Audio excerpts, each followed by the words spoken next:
In the ancient highlands of East Africa, where mountains meet the Red Sea winds, an empire once rose to greatness. A kingdom that commanded the seas, shaped trade between continents, and left behind monuments that defy time. This was the Aksumite Empire, the Kingdom of Kings, the Negusa Nagast. The story of Aksum begins in the highlands of modern-day northern Ethiopia and Eritrea, rich in gold, ivory, and fertile plateaus, which became the cradle of one of Africa's greatest yet often forgotten empires. Its roots lay in a fusion of local Cushitic and Semitic-speaking peoples, influenced by the earlier D'MT Kingdom, circa 10th to 5th century BCE. The fertile highlands, enriched by seasonal rains, allowed agricultural surpluses that supported urban centers. From the start, Aksum's geography was its greatest weapon, overlooking the Red Sea and commanding access to both African and Arabian trade routes. The port city of Adulis became the empire's gateway to the world, attracting merchants from Rome, India, Arabia, and Persia. Aksumite society was hierarchical, headed by the Negusa Nagast, King of Kings, a title signifying supreme authority over vassal kings and governors. This ruler was both a political leader and a divine figure, responsible for the prosperity of his realm and the favor of the gods. Aksum's political system was hierarchical, but surprisingly sophisticated. Local governors collected taxes, administered justice, and maintained order under the authority of the Negusa Nagast. In the first 3 centuries CE, Aksum grew from a regional power into one of the world's great maritime and commercial superpower. Through Adulis, the kingdom exported gold, ivory, tortoise shell, rhino horns, hippo hides, frankincense, myrrh, exotic animals, salt, slaves, and obsidian, while importing textiles, wine, olive oil, glassware, and spices. This bustling port of Adulis connected Aksum to the Mediterranean world, India, and Arabia, attracting merchants from all over the world. The empire's navy patrolled the Red Sea, ensuring safe passage for traders and deterring piracy. The Periplus of the Erythraean Sea, a Greek maritime guide from the 1st century CE, praised Aksum as a wealthy and powerful kingdom. Aksum's system of government was centralized. The Negusa Nagast appointed regional governors but maintained strict control over key trade centers.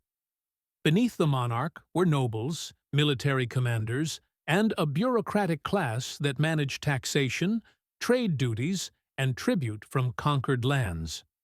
The Aksumite economy was unique in Africa at the time. It minted its own gold, silver, and bronze coins, featuring inscriptions in Greek and later in Ge'ez. These coins spread Aksum's prestige across the ancient world. One of the most celebrated rulers of Aksum was King Ezana, who reigned in the early 4th century. Initially a worshipper of the traditional gods, particularly Mahrem, the war deity, Ezana embarked on military campaigns that extended Aksum's reach into Nubia and South Arabia. But Ezana's reign is most remembered for a spiritual revolution. The adoption of Christianity in 330 CE, converted by Frumentius, a Syrian Christian captured in his youth and later freed, Ezana declared Christianity the official state religion, making Aksum one of the earliest Christian kingdoms in the world. Ezana replaced the disk and crescent symbols on coins with the Christian cross, issued inscriptions in Ge'ez proclaiming his faith, and built some of the first stone churches in the region. His conversion also strengthened ties with the Byzantine Empire, cementing Aksum's place in the Christian world. At its height in the 4th century under Ezana and his successors, Aksum's territory stretched from northern Ethiopia and Eritrea into eastern Sudan, Djibouti, parts of Somalia, and across the Red Sea into Yemen. Few African empires ever commanded such a vast and transcontinental realm. The Negusa Nagast commanded armies that could mobilize tens of thousands.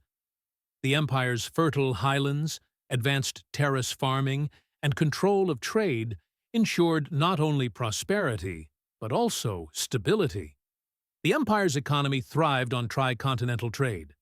Africa, ivory, gold, slaves, hides, incense. Asia, spices, silk, pearls, cotton, iron tools. Europe, wine, glass, jewelry, olive oil. Aksum's influence was not just commercial, it was cultural and technological. The Ge'ez script, used in royal decrees, religious texts, and trade documents, became a hallmark of Ethiopian identity and is still used today in liturgical contexts. Architecturally, Aksum was famous for its monolithic stelae, towering granite obelisks carved from single blocks of stone, some reaching over 30 meters. These were not only grave markers for royalty, but also symbols of imperial power and divine favor. In the 6th century, Aksum reached a new level of prestige under King Kaleb. When the Jewish Himyarite ruler Yusuf Asar Yathar in Yemen began persecuting Christians, the Byzantine Emperor Justin III appealed to Kaleb for help. Kaleb assembled a vast army, crossed the Red Sea, and overthrew the Himyarite king, installing a Christian ruler in his place. This Aksumite protectorate in Arabia demonstrated the kingdom's naval dominance and its role as a defender of the Christian faith. Kaleb's campaigns secured Aksum's reputation as a great Christian empire, but they also strained the kingdom's resources. Still, during his reign, Aksum was recognized by the Persian prophet Mani as one of the 4 great powers of the world, alongside Byzantium, Persia, and China. Aksum was an absolute monarchy.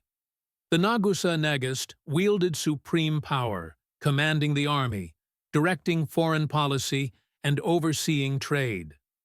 The king was supported by a council of nobles and governors, but all authority ultimately flowed from the throne.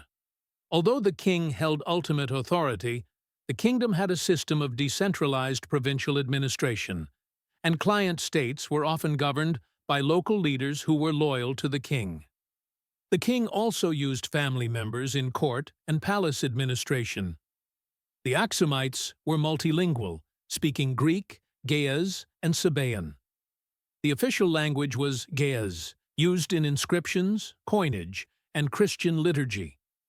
Greek was adopted as the language of trade and administration. Religion shifted from polytheism to Christianity, but elements of pre-Christian culture, such as elaborate stone architecture, endured. Aksumite society was stratified. Nobles, clergy, military leaders, traders, artisans, farmers, and, at the bottom, slaves, often war captives or acquired through trade. By the 7th century, Aksum faced a perfect storm of challenges. Islamic expansion across Arabia and North Africa disrupted Red Sea trade. This cut off Aksum from many of its former partners, subsequently isolating them economically. Environmental changes, deforestation, soil exhaustion, and shifting rainfall patterns reduced agricultural output. The once thriving port of Adulis fell silent, and Aksum retreated into the highlands. By the 8th century, Aksum's political center shifted inland, trade routes dwindled, and the once mighty empire faded into obscurity. By the 10th century, the empire's political structure had fractured, giving way to the Zagwe dynasty and other regional powers. Though its political might faded, Aksum's legacy endured in Ethiopia's Christian tradition, architectural wonders, and the enduring title Negusa Nagast, used by Ethiopian emperors until the 20th century. Aksum was more than an empire. It was a bridge between worlds, where Africa met Asia and Europe, where ancient faiths gave way to Christianity, and where kings ruled with the weight of continents on their shoulders. Though the empire has fallen, its stones still whisper the story of the Negusa Nagast, the King of Kings. Thank you for joining me on this journey of African history, philosophy, and mythology. If you enjoyed this video, don't forget to like, comment, share, and subscribe for more videos on African history, philosophy, and mythology.